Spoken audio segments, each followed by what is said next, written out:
get the best of both worlds. The fastest reflexes modern technology has to offer, onboard computer-assisted memory, and a lifetime of on-the-street law enforcement programming. It is my great pleasure to present to you Robocop. Welcome to the latest episode of the podcast that wouldn't die. I'm your host, Kevin. With me, as always, is Aaron. How do? Each week on the podcast that wouldn't die, we discuss guilty pleasures, forgotten classics in the horror and sci-fi genres. In case you don't know who we are. Which one would this fall under? We are discussing the 1987 science fiction classic, Robocop, starring Peter Weller, Nancy Allen, Ronnie Cox. It's an all-star cast. I'm getting Ronnie Cox confused with TJ Cox. Who's TJ Cox? He was running for governor or senator here. Of Bakersfield? Czar of Bakersfield? Central California, because I kept saying TJ Cox. Didn't he have the one where he's wrestling a bear? Didn't you see those ads? Anything goes in the Central Valley, basically. It's a free-for-all. It is a damn free-for-all. Now, Aaron, you did not want to do this movie. Many times you said, no way. Go ahead. I remember seeing this at the theater when it came out because it was extremely popular, as you may have guessed. Because this kind of time in the 80s, movies were really violent. I mean, it's a very violent... And this is so weird. Quentin Tarantino does not bother me. Right. But there's some scenes in this that are bothersome. It's funny that you say that because, and we've talked about something similar, because the same director, Paul Verhoeven, went on to direct Total Recall. Which I like. Which you love, which I argue is more violent. I don't know why. I don't think of it that way. Right. This is just more graphic. This is the thing that, and I think this is a Paul Verhoeven thing. I don't know what it is the copious amounts of blood. Usually when you watch... Tarantino, hello. Tarantino has much more blood. It's Django Unchained, they had literally buckets where they're just throwing it on the wall. And you watch that just for laughs. I just watch that while I'm having my breakfast in the morning. Right. Robocop, it was kind of a turn where it's like, because prior to this, you'd see like Arnold Schwarzenegger shooting 80 people and no blood. People would fall down, but there weren't like pools of blood. This movie, like from the moment... There's chunks of meat flying out. There's a scene later, I don't know about chunks of meat, but there's a scene later in the movie where Robocop stabs a dude in the neck with some kind of like spike thing that comes out of his hand and you see him pull it out and you don't see the wound actually occur, but you literally see like a bucket of blood fall on Peter Weller. Splash. It is bloody. It is no question it is bloody. This is, what is this, 1989? 1987. 1987. So I think you got like Beverly Hills Cop. There's a lot of movies during this time that were really kind of violent, kind of graphic. People were angry in the late 80s. It's a thing. It was the cocaine. It just made you agitated. Well, you're telling me. Aaron, give us your 30-second synopsis of Robocop. All right. As with 99% of our movies, kind of a apocalyptic kind of future society. Crime is wackadoo. What are we gonna do? There's 30 cops a day in Detroit getting killed by drug lords and such. We're gonna get robots. And it's a Ray Harryhausen, what is it, Boston Biotics. What is that company? Oh, I know what you're talking with the crazy walking, like you're talking about present day. Present day, the Boston. I know what you're talking about with the dogs walking around. They have the dog robots. It's terrifying. It's like something right out of this movie. So they decided you can't have pure robot. You need to have like a centaur robot, half man, a chimera. A cyborg is the term you're looking for, not a chimera or what in the centaur. That would have been a whole different movie. You're telling me. Robo Centaur. Oh my God. It almost has a porn flavor to it, doesn't It almost writes itself, doesn't it? Cyborg. In fact, he has a helmet of like the old Battlestar Galactica Cylon. Anyway, new cop from the burbs rolls into Detroit just to mix it up. So of course he's killed the first day, of course. His first damn day. Not I have 1 day to retirement, but it's just my first day after I rolled in from Grosse Point Blank or whatever. Yes. Anyway, so they took whatever chunks of meat were left after he was brutally blown to pieces, one chunk of meat at a time. Like a meatball flies here, a meatball flies there. It's true. They erase his memory, except when he dreams, apparently, because this is all whatever. And now he's super robot, so the crime lord wants to get rid of him. Crime lord works for the corporation that controls the police. Yada, yada, yada. You know, it all works out. It all works out in the end. Now, you said you saw this in the theater. Is that correct? In the theater. And you hated it. You left the theater screaming. I didn't leave the theater screaming, but I did hate it. It was just, it's not my flavor. Now, It's not your cup of tea. it is not my cup of tea. Like I said, it's a little more graphic. And here's the twist. For sure, we've seen much more graphic horror movies. But for some Absolutely. reason, horror movies, I mean, I don't like slasher porn, but it doesn't bother me as much. This one is more like maybe real. It's almost because he's a robot. I don't know. It's like he's military because I have a thing against military movies. I find them very upsetting. Defund the police. You're into that as well. That's such a bad name. It is It's a bad such name. a bad name. I don't agree with police buying military surplus to Right. use on the people they're sworn to protect. Police reform. Police reform. That's better. Police should not be going out to deal with people with mental illness or autism or things like that. Right. We need police. Robotic chimeras should Nope. not roam our streets. We do not need centaur robots That's right. patrolling Detroit. We do not. Detroit actually might need that, actually. It's a sad situation. But I mean, it is a twist. So, because, like I said, Quentin Tarantino doesn't bother me. RoboCop, when they kill him Yes. before That's a he violent becomes a scene. robot, it's super violent and Yes. it is upsetting. Okay, now having watched it for the first time in 35 years, did you Yeah. still find it as upsetting?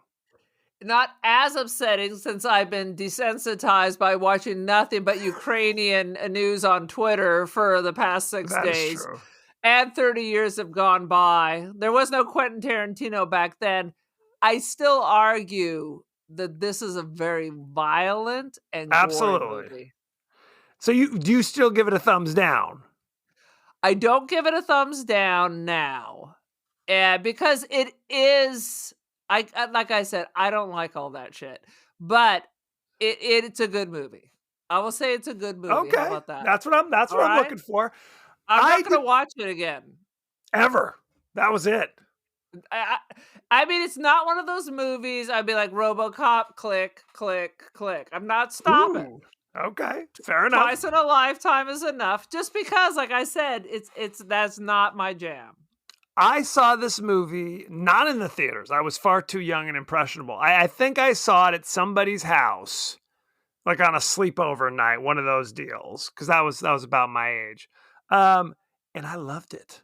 I thought it was so cool. Peter Weller, number one, is my patron saint. I love Peter Weller. Buckaroo Banzai. Absolutely. You can't. I act like he's been in 15 of my favorite movies. He's been in Buckaroo Banzai. He was in Robocop. Love it. That's all you need. That's all you need. He did other movies, obviously, but I mean, this is all I need. I'm good to go. I'm covered. Did we review, first of all, we didn't review this movie for the B Movie Club, right? It's possible we discussed it in our previous incarnation, but if we did, that was 5-6 years ago. So I feel there's a statute It of may have limitations. come up when we were talking about Buckaroo Banzai, because isn't there Yes. something like he was chosen only because of the shape of his lips and he was skinny? Yes. Okay. That was well, I don't know if that was the only reason, but yes, those definitely played a role in this. And we're going to talk about that in behind the scenes. Behind the scenes. All right. Let's jump right in. It is the future, and I like the fact that they don't tell us exactly when. I think that's always a good move. Better. Always better. Maybe it's tomorrow. Maybe it's in 2 weeks. I love the news reporters. I love that as the segue, because that one chick is still kicking around L.A. Lisa Gibbons. It's Lisa Gibbons. Absolutely. She's one of the real. She is real. But you're right. It's a news report, kind of a flash of like what's going on. And it's all kind of ridiculous things that you might actually see. But it's also like their reaction to stuff. The reporters is like kind of laughing and smiling as they're discussing it. Good job. 15 police officers were brutally murdered in the streets. But one guy, he may live. Good luck, Frank. Good luck. At the beginning, it was like, it's clearly apartheid still rocking, because they're talking about rioting in South Africa and how South Africa now has the nuclear bomb. Yes. This is a thing. Absolutely. But I love, you're right. I tore away too soon. The segues. Yes. The segues of the news reporter. 35 officers dead. Hey, what are you doing this weekend? That sounds like fun. Exactly. That's how they do it. It takes place in Detroit, what they call Old Detroit. Because I guess the company, OCP, Omni Consumer Products, is a company. They literally purchased Detroit. And I guess their plan is to tear it all down and rebuild a new city called Delta City on like the site of Detroit, I guess is the plan.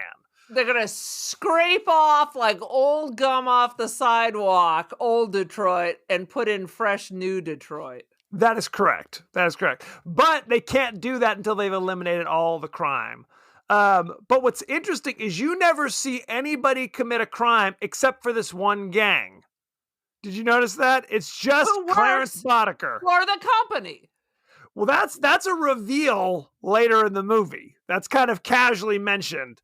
For some reason, the number 2 guy at OCP, it's revealed, is in cahoots. Cohagen. It's Cohagen. Ronnie Cox, Detective Bogomil from Beverly Hills Cop, or Vilos. I always call him his first name. No one knows his first name. Vilos Cohagen from Total Recall. Yeah. And he looks normal in this movie compared to how freaky he looked in Total Recall. I don't know what was happening in his personal life. I was waiting for Quaddy or Quaddle to show up. It's definitely Quaddle. Quaddle crawling around.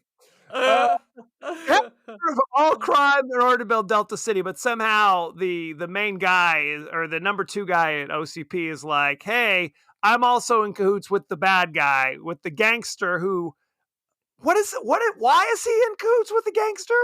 He's just a greedy son of a bitch. Because they have kind of a disagreement where it's like, I'm not in on this anymore. And Dick Jones, the number 2 guy, Ronnie Cox, is basically like, hey, we're going to build Delta City next week. And there's going to be 2 million workers. That means drugs. That means gambling. That means prostitution. Hey. And he's back on board. Yeah. So I thought they're trying to get rid of the crime.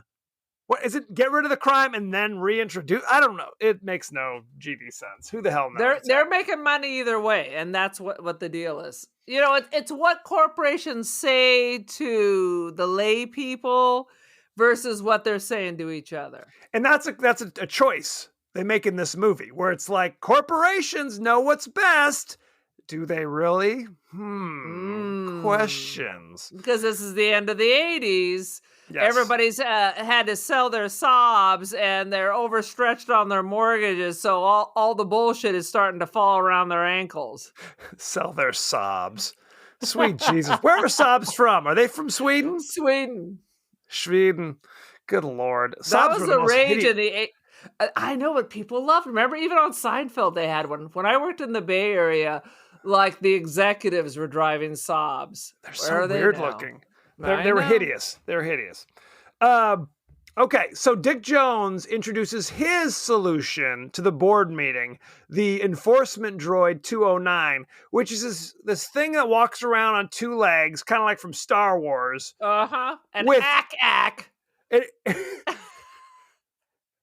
Star Wars, it's called an at, not an ack. Hey, close enough, you son of a. That sounds like the ack is the noise that the Martians make in Mars Attacks, by the way. Apropos of nothing. And it's like these robot things will, clean up crime by just murdering everybody because they don't have any ability to arrest somebody. There's no handcuffs. It's just machine guns, turrets on each side of this thing. Is that the plan? And it's so bulky that how is it going to get anywhere? First of all, just it taking a step rattles the entire conference room. They have to open both doors. So what? I just go in my house and close the front door. It's got like a rocket, so I guess the plan is just blow up my house because it ain't fitting through the door. Right, exactly right. I mean, later they reveal 10,000 pounds. Oh, at least. Later it's revealed, hey, our plan is we were going to sell this to the military as well. So it was going to have a dual, deal. But the idea of it is it's totally ridiculous. When they're doing a presentation, they go, let's demonstrate how this works. They pull some junior executive and say, okay, here's a gun that we just happen to keep in the boardroom for some reason. Use this and aim it at Ed 209 and we'll demonstrate how this works. And of course, it goes crazy and blows the poor bastard away in full view of the entire, the board of directors, essentially. Just this thing already was loaded. I thought it was just a demonstration. What is happening? Well, and then who are you going to call? Because you're also the police. So, nah. Basically what it is. Give his wife Jelly of the Month Club. That's the gift that keeps on giving the whole year long. Okay. And then we meet Murphy, Alex J. And you said you're absolutely right. You're like, hey, he moved in from the suburbs and he's going to the shittiest precinct in the world. There's just like bodies. We lost 5 guys last week. 5? How many people work in this precinct? There's 4,000 people in this precinct and we're losing in 5 every day. Good times. And we might strike. Because literally, and this happens over the course of the movie, at the beginning, Alex and his new partner, Lewis, are driving down the street and happen to stumble across the bank robbers, Clarence Boddicker and his gang. And they call for backup and they're like, sorry, no backups available. How about air support? Sorry, no air support. Like, I guess we'll handle it ourselves. Is that what we're doing now? Good times. So do you think the corporation... Okay, so here's a theory. So they're the ones killing the cops since they're the ones supporting the drug lords. So when there are no cops, they will have to get the city to buy their robots. I mean, the idea is they're going to run out of cops. That's interesting. So your theory that you're supposing is that the reason why the executive is teamed up with the gangster is to kill the cops. To kill the cops, plus you make a lot of money selling drugs. I mean, could be. It's a twofer. It's a twofer. It is a twofer. Kill 2 birds, 1 stone. I mean, it's this cartel. They kill the cops, they could sell more drugs. Exactly. That is exactly right. So they get into a freeway shootout. Luckily, there's no one else around.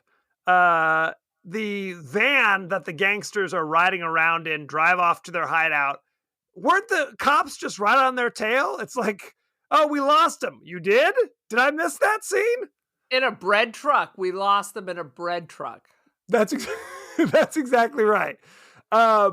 Lewis discovers one of the guys taking a whiz in the factory, just pissing on a transformer. I don't know what's happening. He's just peeing around. And Alex gets the drop on some other guy, blows him away. If a cop is pointing the gun at you, I'm not reaching for my gun at that point. At that point, you win, police Yeah, officer. one would think.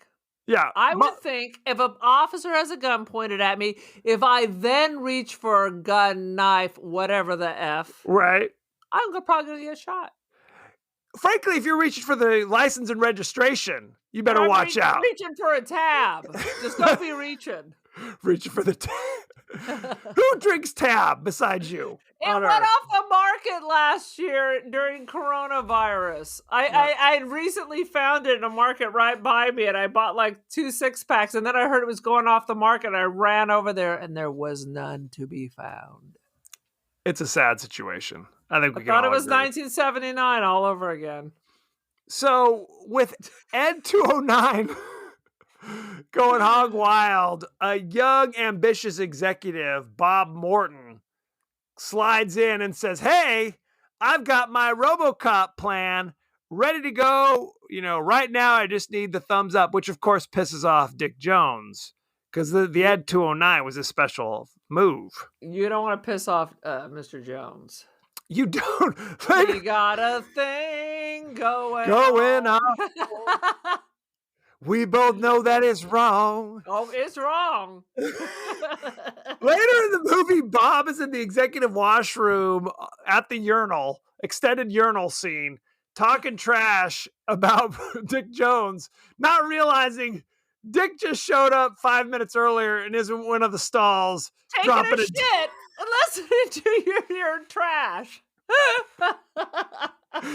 He had a big lunch, evidently. Very upsetting. Meat and cheese, I'm thinking. Oh God. So he gets the drop on old Bob Morton. Very sad. Later, and Bob is played by Miguel Ferrer, who you've seen in a few things. I love Miguel Ferrer, but I have to tell you, and this doesn't happen often, he looked much better when he'd lost his hair. Oh, really? That's interesting. This was young Miguel Ferrer. This was young when he just had like scraps. He just the ruins of a once proud civilization of hair, as we call it. Correcto. You may know him from Twin Peaks, some other things, but famously, he is the son of Jose Ferrer and Rosemary Clooney. Yep. Mambo Italiano. Which means he is the first cousin of George Clooney. Oh, that's right. See? Right. It's a small world after all. And they don't look very much alike. They look well. He looks. Miguel looks a lot like Jose. Yeah. He has the Jose strain. Especially when he got older. He looked a lot like his dad. That is correct. If you don't know who these people are, don't feel bad. It means you're not 75 years old. Because they were big, like, 1935 or something? Yeah, they were big in 1935. First of all, you should feel ashamed of yourself. You call yourself a cinephile, you bastards. Turn on a little Turner Classic Movies. Okay, Rosemary Clooney, what was her big movie? Hit me. Lolita. Was she in Lolita? Yeah, I don't think she was Lolita's mom. That's Shelley Winters. That's Shelley Winters. I was going to say, that's Shelley Winters. I don't know. I can't think of it. You're putting me on the spot. I am. Rosemary Clooney was in White Christmas. White Christmas. I was going to say that. Yeah, right. What was Jose Ferrer in? Cyrano. He was in Cyrano. Very good. You trapped me. He was also in he was Toulouse-Lautrec as well, if I remember correctly, walking around on his knees. I had an absinthe last night, and I was envisioning that I was Toulouse-Lautrec, but much taller. It was just to put a point in. Last night was Mardi Gras. It was. Whenever the conversation drifts to Toulouse-Lautrec, I always remember a scene from I think it was the Pink Panther Strikes Again, or one of those movies, Pink Panther Returns, where Peter Sellers is in disguise as Toulouse-Lautrec, and a delivery man comes to the door. and delivers something, and he tries to tip him, and he goes, I'm sorry, I'm a little short. Ah. Also in Lolita, Peter Who? Sellers. Peter Sellers, of course, I did know that one. Okay. Thank you. Now that we've gone on for 20 minutes about But the Rosemary family. Clooney is in fact not Shelley Winters. No, not the same person. Very sad. Although we love them both. I love the fact that Alex Murphy, Peter Weller, does this kind of gun twirling trick to impress his son, because there was a popular TV series that his son enjoyed called TJ Laser. TJ Hooker? That tells you this takes place in a very specific time in the 80s when TJ Hooker, and again, if you're under the age of 50. If you're not down with the Shat, I don't know what to say. Well, okay. TJ Hooker. You got William Shatner, the titular character, TJ Hooker, who's a beat cop at 75 years old, with his young partner played by Adrian Zemed. And the young, attractive patrol lady. Do you know who Heather that was? Locklear. Heather Locklear. You got this. And yet, I never watched a single episode, but it was all part of the 80s. You just knew it even if you didn't watch it. You let it wash over you. Let it wash over there. Good times. Our recently defrocked priest claim to fame was that he dated Heather Locklear when they were at UCLA. Why was he defrocked? Because of that? No, there were some charges. He actually resigned. This doesn't sound like a funny. Sounds like we took a left turn. We took a dark turn. It is in the Heather Locklear world. Also, I'm watching the Pam Anderson Tommy Lee thing on Hulu. And who was Tommy Lee with right before Pam? He was with Heather Locklear, wasn't he? Yes, he was. Married. That's absolutely right. Married to Heather Locklear. Later, Heather Locklear married. Oh, that other dude. She kept true to form. Fuck. She married Richie Sambora, the lead guitarist of Bon Jovi, and then she ditched him for Dee Snider. Jack Wagner, more famously known as Frisco from General Hospital. It all comes back together. They met filming Melrose Place. So I loved Melrose Place. That was an amazing show. Jack Wagner also was a singer. He had a top-rated song, All I Need. Do you remember that one? All I need is just a little more time to be sure how I feel. Is it all in my mind? How's that? Good work. It just seems so hard to believe that you're all I need. Good times. That's right. You can pick us up on the Spotify, don't you worry, yes, you can. Not for our singing. Our forthcoming album. Sweet Jesus. I don't know why, but I found it hilarious. Whenever they would watch TV, they were all watching the same show. I'd buy that for $1. I'd buy that for $1. I was trying to figure out, it's kind of like a creepy Benny Hill. It absolutely, because it's a weird bald dude with a big old mustache and glasses, and then like two playmates or something. And if you listen to the dialogue, it is totally porny. It is the most porny. She's like, "It's your birthday, and here's your gift," and it's another chick. And he's tiny like Benny Hill. Yes. And their tits are like in his eyes. I'd buy that for $1. I mean, Benny Hill was pervy, but innocent pervy. In a sweet kind of way. This would be like the opening act before your porn kicks in. Absolutely, but it's not a porn I would watch. I have to say, I'm turning the channel. I'd buy that for $1.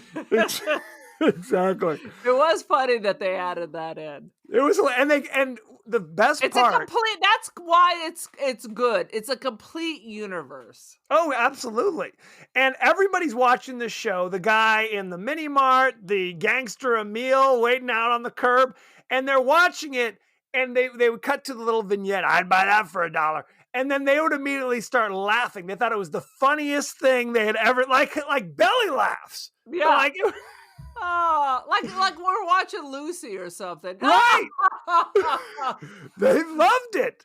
Oh. Okay, so RoboCop, Alex Murphy, they kept, I don't know what, like a melon ball of brain tissue and scoop that into the RoboCop armor.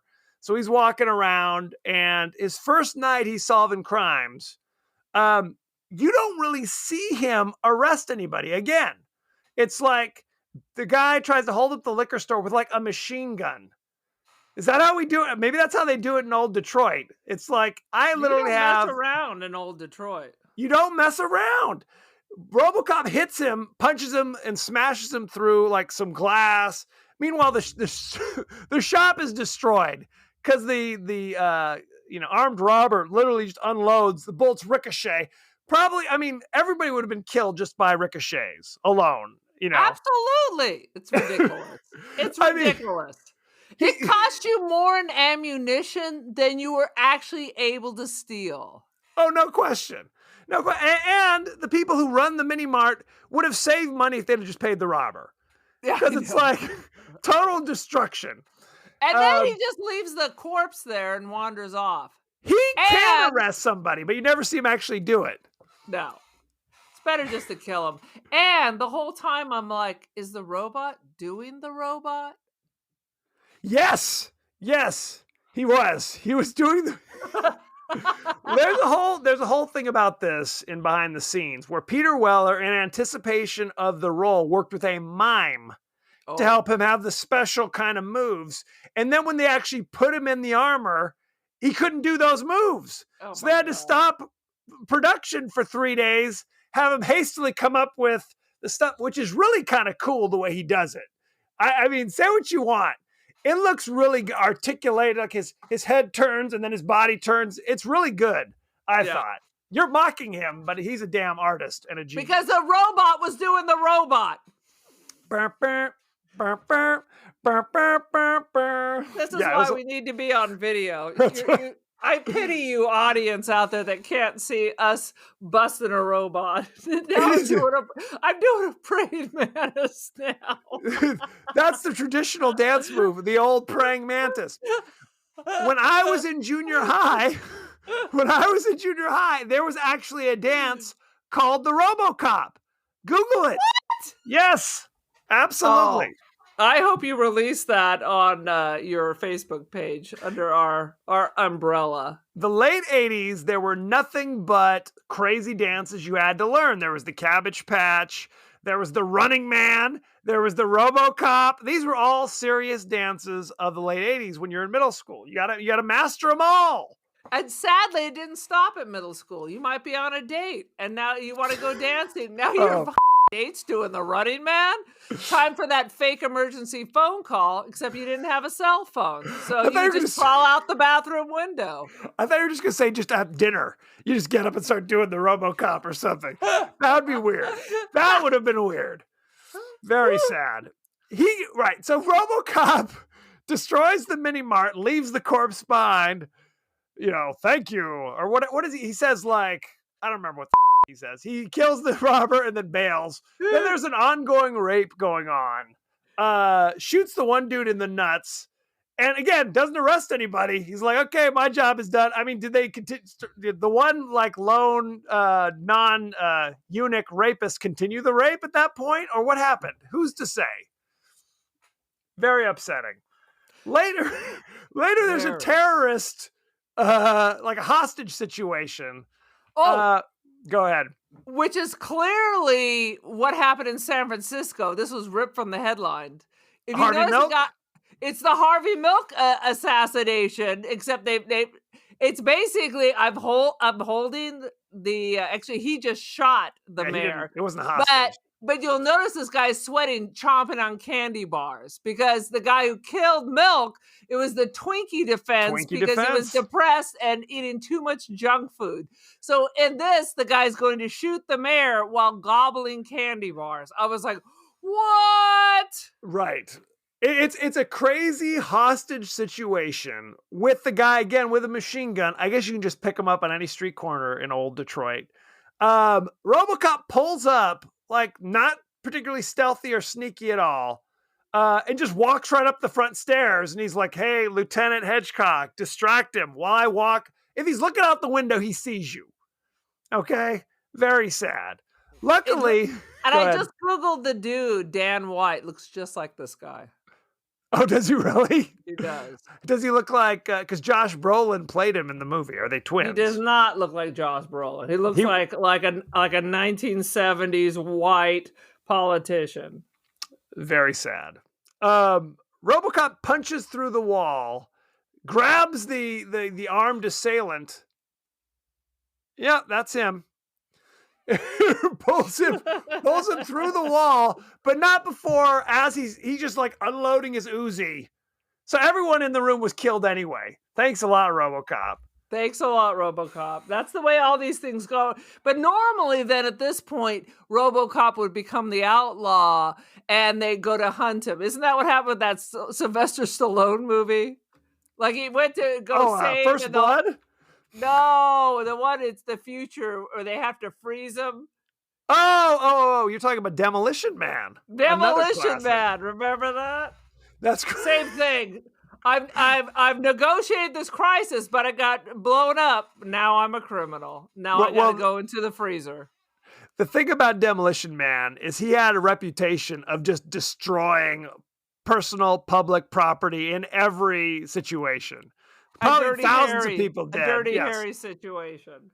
Well, even Dirty Harry wasn't just blown. It's like, I've rescued the people. Now I'm blowing up the building just for good measure, just in case. Just to salt the earth so that nothing will grow. Nothing will grow here. It's a sad situation.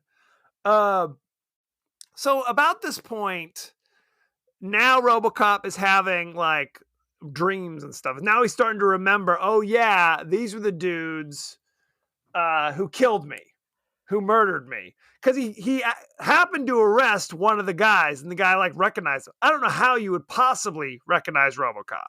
By that heart-shaped lips. His Cupid doll lips, exactly. Yeah. That's all you see on Robocop. Yet Ann Lewis, his partner, for one day, not even a full day, I think they just had lunch, and then he was brutally murdered. She recognized, the moment he's walking around as Robocop with a full mask, she's like, is that Murphy? I see that one partner I had 6 months ago for one day before he was murdered. Who is dead? Who is dead? But now I know by the lips that this is absolutely that person. And there's no detective work on her part. She's not like, there's something familiar about him. I got to figure out and get to the bottom. No, she sees him once and is immediately like, I think that's Murphy. It's like Blammo. She's got a Blammo trap. And it's the same. The dude who's one of the guys who shot him had a same epiphany. Although, at least with his case, when Murphy got the drop on him in his normal human persona, he says, dead or alive, you're coming with me. And then when he's Robocop, he says the same thing, which kind of makes him go like, I guess maybe you are that guy we killed 6 months ago. Although I kill hundreds of people every day, so who's to say? 5 minutes, I just killed 500 people right now. He was about to kill the gas station attendant for no reason. For no reason. Just because he's a bad dude. Emil. That's right. So Clarence Boddicker, played by the father from that 70s show, by the way, in a bizarre twist. At the time watching this, I thought he was Jack Nicholson, which tells you how old I was. So there you go. He's the head of the gang. They both have veins that stand out in their head. Well, it's a weird receding hairline. Kind of. It's that Jack Nicholson receding hairline thing. Although he's very good in this. The guy who plays Clarence Boddicker, he wears glasses and he's kind of Weasley, in appearance, but he's very threatening and frightening to me. What did you think? Because he's crazy and unstable. He sells that. He really sells it. I mean, you could tell you don't want to mess with this dude. So Emil, and he looks like he'd be tiny, but then he walks up to Ronnie Cox and they're eye to eye. And Ronnie Cox looks like he's tall as well. Yeah. So that's something, right? Right. So he's got his gang, his multiracial gang, which is very important. It's the Rainbow Coalition. That was a thing in the 80s, even back into like the 70s, like with the Warriors, where the street gang is everybody's represented. Right. Right. That was a change because you got to remember Death Wish with Charles Bronson, not a rainbow coalition in those movies. It was very much, here are the innocent white people and here are the violent people of color. So I guess it's a good thing that by the Warriors. I thought Jeff Goldblum was the one who raped and murdered his wife and daughter. He's a person of color. I don't know what the color is. Jewish? So it's just anti-Semitic. Is that what you're saying? That's what I'm saying. Exactly. Good Lord. So yes, Rainbow Coalition of the street gang. Emil, who is the whitest man in America. I think at the time I thought he was Ron Howard. If you wanted to. He does look like Ron Howard. I got the greatest line. They did a whole nod to his previous movie in this. Did you catch that? No, lay it on me. He said, "Do you want to live forever?" Do you know what that guy was in previously? No, what was he in? Fame. I want to live forever. He played the gay guy, the guy who was coming to terms. Like there was this pale redhead, he had curly hair. That's Emil. That's Emil. So he has the line, "Do you want to live forever?" At least he didn't look right at the camera and deliver it. And wink. Do a McConaughey. Debbie Allen comes dancing in. Yeah, that would have been a different movie. That's for sure. I was waiting for you to bring that up. I figured you would have totally gotten that. We're gonna get there. There's all sorts of good stuff in here. All right. I'm trying to think what else we got. So she recognized him. Everybody starts to recognize him because now RoboCop's on a vendetta to track down all the dudes who messed with him. And another member of the gang is Ray Wise from Twin Peaks and other such things. Good times.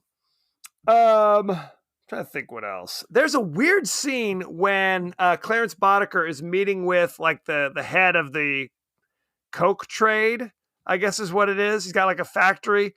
I guess that's what they do, but I guess I figured they didn't do that in America. They did that in Colombia or something. The whole you think it would be way too easy to like invade somebody like Coke factory, but what do I know? Just stroll on in.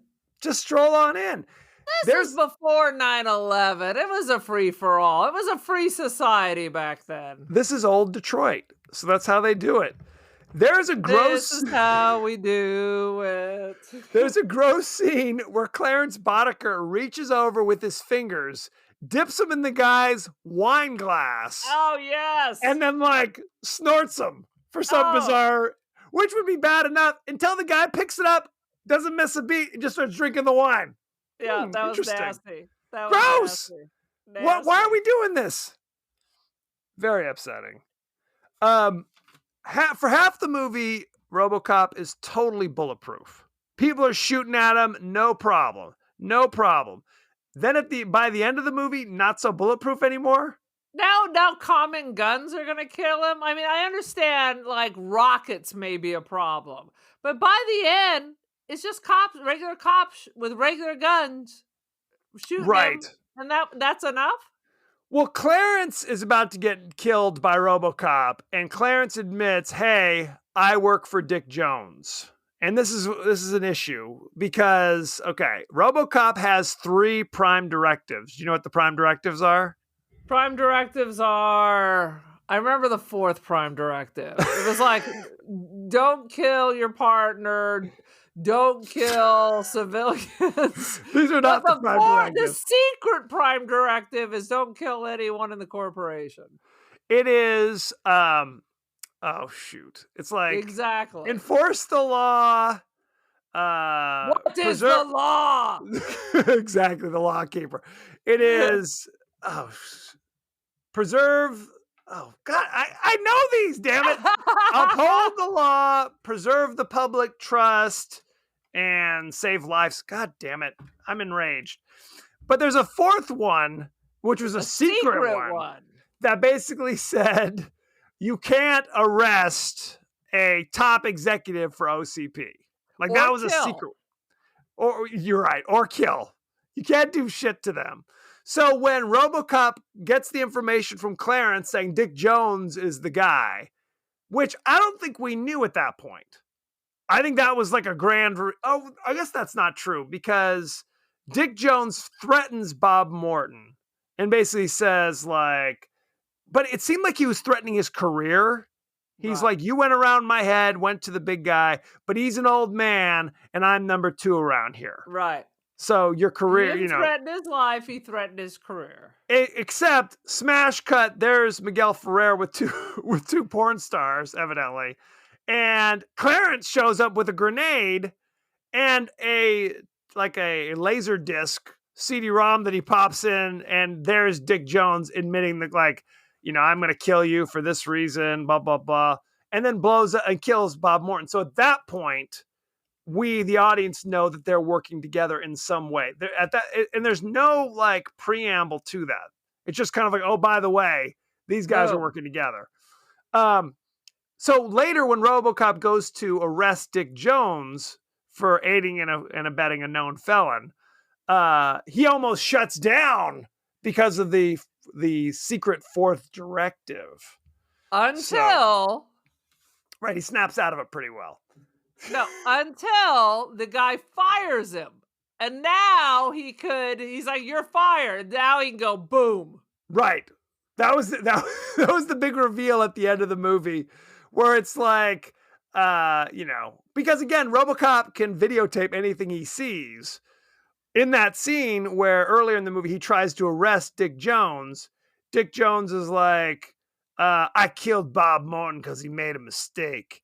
Now it's time to erase that mistake. So it's like, but of course, Robocop's not killed. But then Dick Jones just calls the cops and they just come down and murder Robocop for no reason. They're just like, okay, I guess we're going to kill him. Whatever's clever. It always ends up, whatever the hero is, they always end up trying to kill him for doing what he was supposed to be doing in all these movies. Serve the public trust, protect the innocent, uphold the law are the 3 prime directives. So there you go. I knew it was something like that. I should have. I'm offended that I didn't know it. That sounds like a tattoo you should get. Just across my forehead. There you go. Good times. Anything else we want to talk? Oh, there's a scene where the cops all go on strike, and there's a news report. The cops protect our city, but for how long? Let's talk to Joe Schmo over here. And he's like, hey, cops aren't supposed to go on strike. They're public servants. They have job security, blah, blah, blah. Then it cuts to Kiva Rosenberg, unemployed person, which it was like, hey, man, it's a free country. But hey, ain't nothing's free, It's a jungle out there. Whoa. It was like such if they redid this, that would be Seth Rogen. Oh, easily. I'm convinced it's Eddie Van Halen right now, frankly. It was ridiculous. It was so bizarre that they cut to Kiva Rosenberg, unemployed person. Why are they interviewing him? The world, we may never know the answers to these questions. I just have a couple of notes. Please. For sure the robot looks like Boston Robotics. I had it written down. Yes. People, in case you haven't seen the videos, they have the robot dogs that look like something out of Total Recall. It's the most disturbing thing you ever saw. Then I have notes like they're mentioning like, oh, the car has a Blaupunk. I had a car with a Blaupunk. Oh, right. For the 6000 SUX. The 6000 SUX has a Blaupunk stereo, which means blue dot. He goes, what about cruise control? He's like, hey, Miller, let the mayor go. I'll even throw in a Blaupunk. Yeah, classic Han. Yep. And then I have, he's a cop for God's sake, about how they were trying to kill him there. And then I have when the robot was dying, it was squealing like a pig. It was clearly a pig sound right out. It was. It was a total pig sound. And then, of course, you didn't even talk about Melted Emil with his finger spurting off and his lip melting. He didn't live forever. that is the craziest scene. So Emil is driving a bread truck, and his plan is to crash it into Robocop. Robocop is standing in front of a giant toxic waste vat for some reason. And even though Robocop moves like Frankenstein, he ain't exactly nimble. He somehow manages to sidestep his way, away from getting run over or smashed. And the bread truck smashes into this vat. I mean, again, even if this worked, even if he hit Robocop, they're both going into the vat. So I don't know what the plan was. So he's dipped in toxic waste and becomes a melted creature until he gets hit by a car and just explodes. It was disgust. And he wants, people who are disgusting, they're always stumbling towards their friends and associates and try to touch them. That is correct. Just utterly help me. Help me. Get away from me, man. For old friendships. Shall we move on to behind the scenes? We shall. There are shots of Robocop driving the police car around, which would look like a Toyota Tercel or something. The police cars in the future, not serious vehicles. Evidently, the police or the Robocop outfit was too big to wear in the car. So he'd wear from the waist up, the Robocop outfit, from the waist down, just in his underwear. Oh my God. So you never actually see him step out of the car. It's like you'll see him pull over and then cut to something else. Then they cut back and he's out of the car. So there you go. Nancy Allen has the worst hairdo, but it's the only hairdo with her weird outfit. You couldn't have any other hair. You couldn't have long hair with this crazy outfit they have her in. Well, that's the other thing. We love Nancy Allen. We've done 15 Nancy Allen movies for some bizarre reason. It's the Nancy Allen podcast. It absolutely is. The director, Paul Verhoeven, kept wanting her hair shorter and shorter and shorter because he wanted to desexualize her. Because as you know, in every other Dressed to Kill, she's clearly very sexualized in all of these other movies. Okay, first of all, it's bullshit because then he gives her bubblegum to snap and pop like it's like a music video with what's the band with the beards? ZZ Top? Yes, it's like she got legs. And she's in there snapping and popping the bubblegum, which actually I thought was kind of cute. It's kind of a fuck you.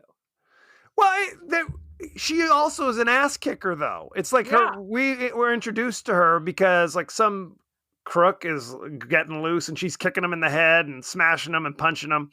He likes to kind of perceive a future where men and women are just kind of like, we all just get naked in front of each other and it's no big deal. You see those things.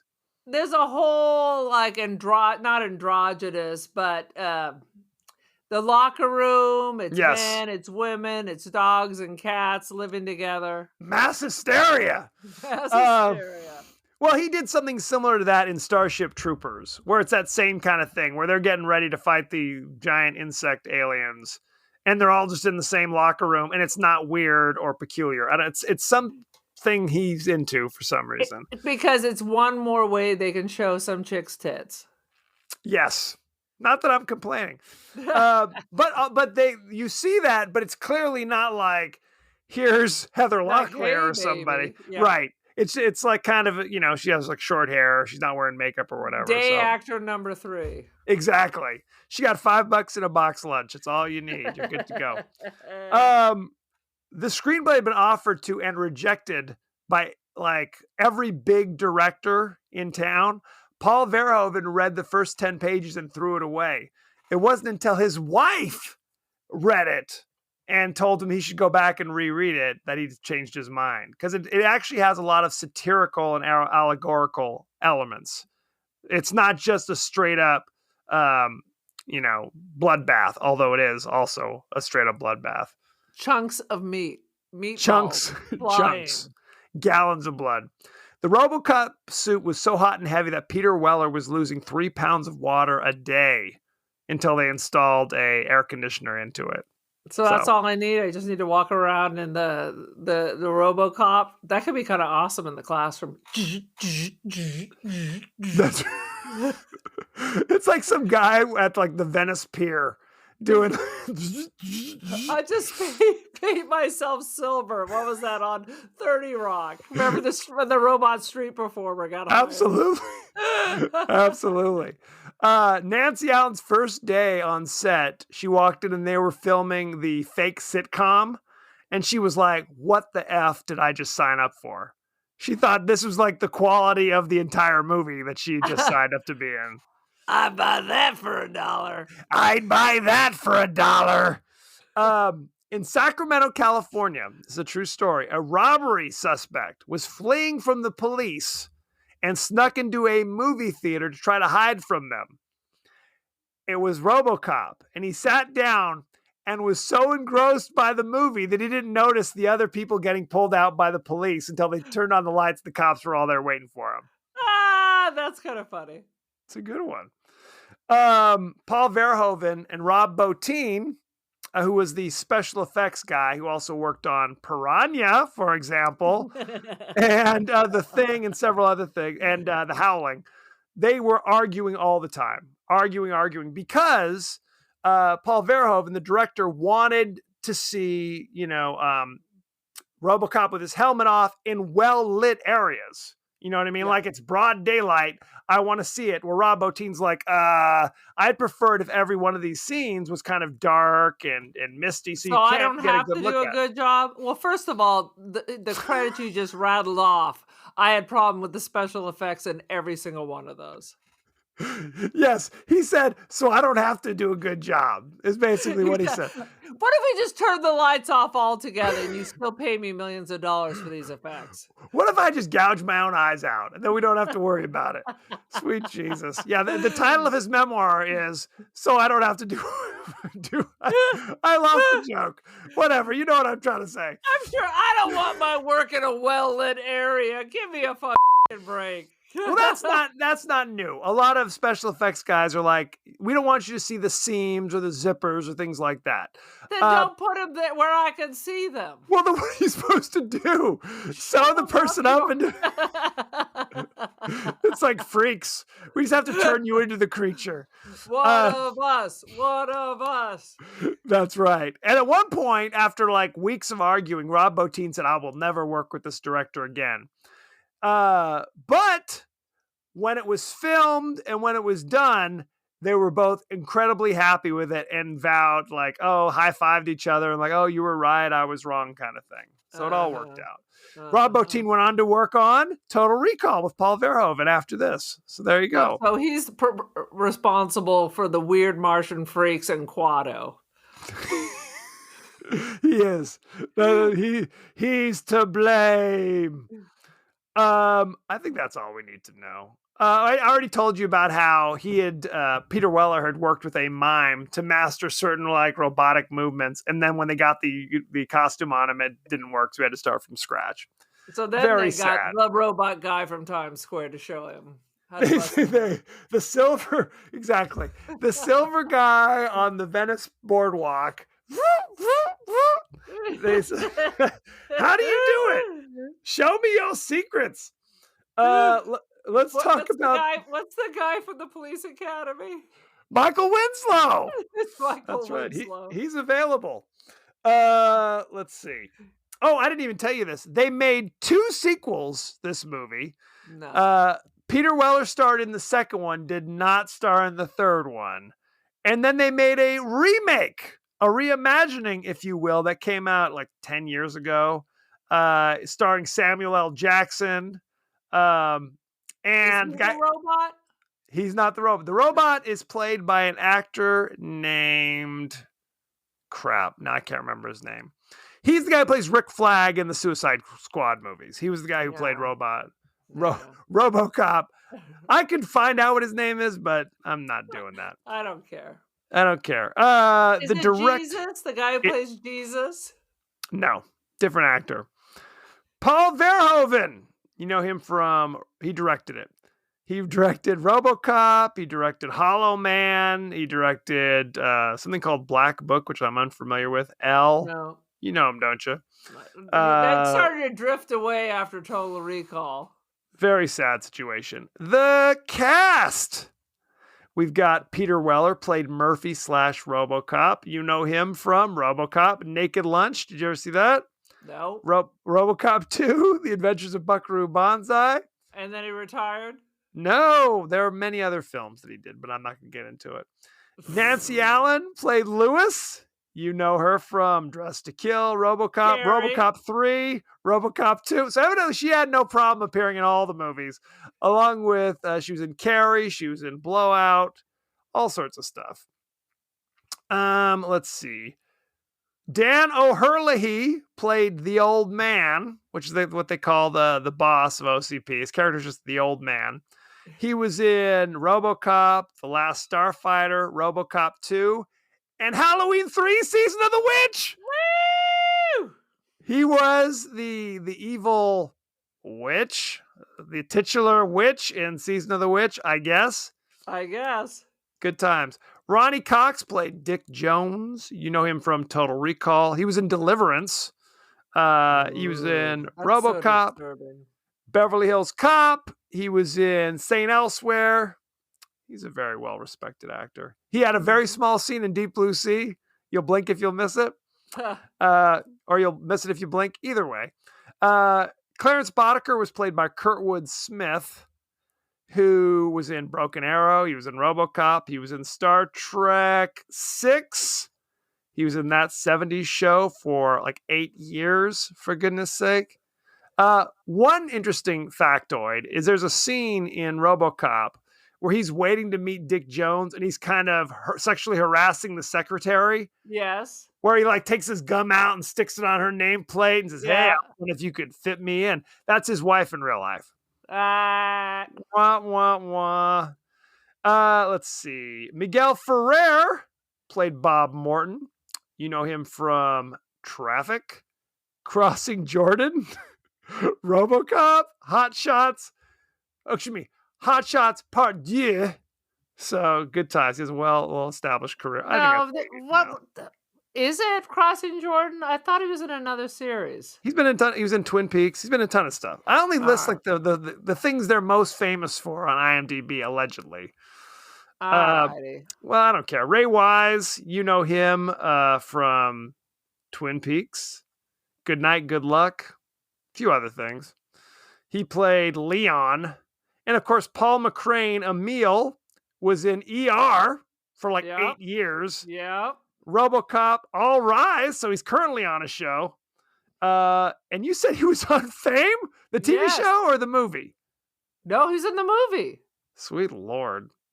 There you go. He was also on Under the Dome. Curly red hair. I want to live forever. He was her friend, but they could never get it together. And then finally, in the confessional, he accepts his homosexuality. Was it with Irene Cara? No, it was the white chick, the one who wasn't, the new kid. It wasn't Irene Cara. Irene Cara is the one that got pregnant. Well, she's also the one who's like goes up for an audition, right? But it's clearly for a porno movie or something. Yeah. That was a great movie. I used to watch that because I was in theater, of course, and the series. Oh, very good. Debbie Allen, I believe, was in both. So there you go. Felicia Rashad's sister. Did you know that? I think I knew that at the time. Very Still good. Looks good. Yeah, there not too something shabby. Like a year ago on one of the morning shows, they had like a Fame reunion. Fame. Let's talk about, since we're going on a 4-hour podcast, let's check out the ratings, shall we? Yes. Robocop currently has 90% certified fresh. See?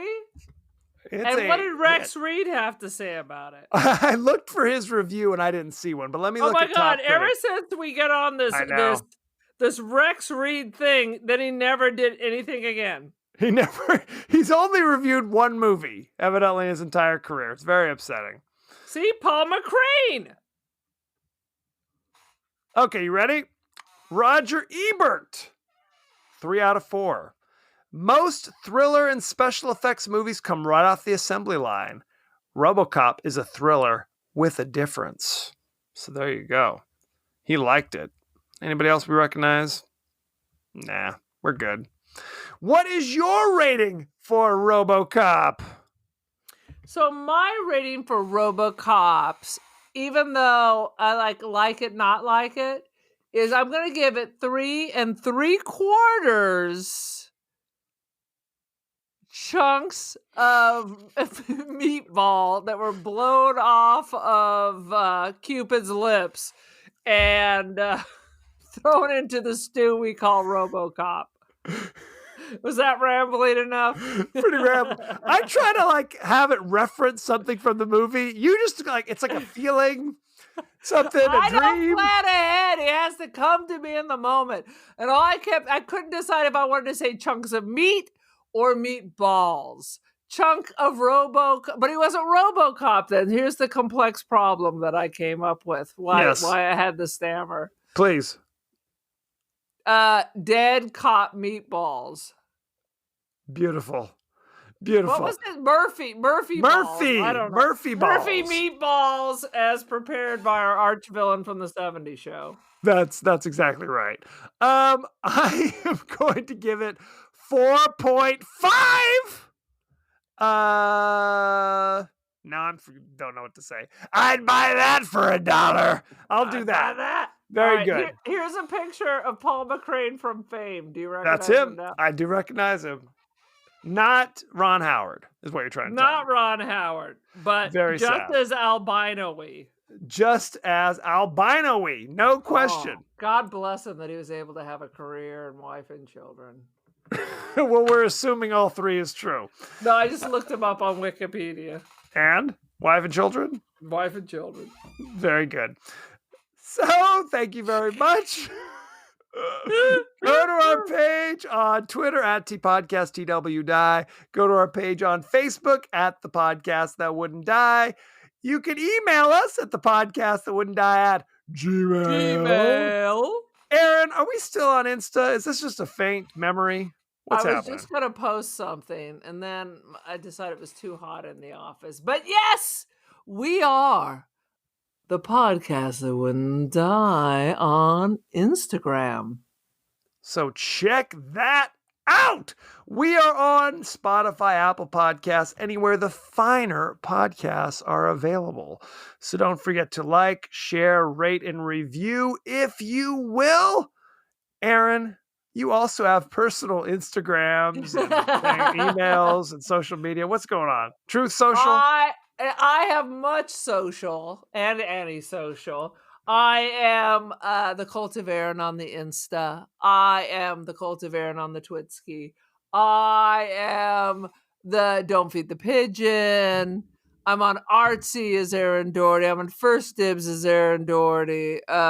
What have you. And what have you? Next week. I have a TikTok. Do you really? I followed one person because they asked me to do that, so that I had to create an account.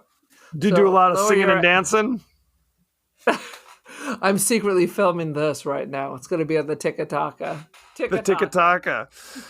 Next week, we'll be discussing the science fiction horror classic, the 1988 remake of The Blob.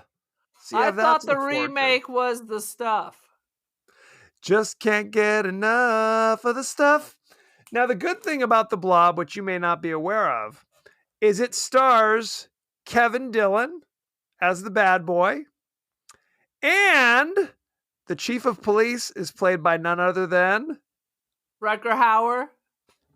Paul McCrane. Well, quite frankly, before this week, I didn't know there was a remake of The Blob. Oh, well, there was the original from the 50s with Steve McQueen. Then there was a crazy 70s version called Kill the Blob or Die Blob Die, something like that. Son of the Blob. Something like that. And it was directed by Verhoeven. Steven Spielberg. First of all, there's no one named Verhoeven. Verhoeven's not a real person. Alfred Hitchcock. No, it was directed by J.R. Ewing himself, Larry Hagman, for some reason. Yes. That was part of his deal. Like, all right, I'll sign up for another year in Dallas, but Well, this is the early 70s. This is before Dallas. This is what got him Dallas. This is I Dream of Jeannie. This is just post I Dream of Jeannie, where he had a lot of time and a lot of coke on his hands. So then, late 80s, there was the new Blob, which you've never seen. No. Well, But now that I think about it, isn't JR's mom on one of the soap operas? Weren't we recently on a soap opera drag?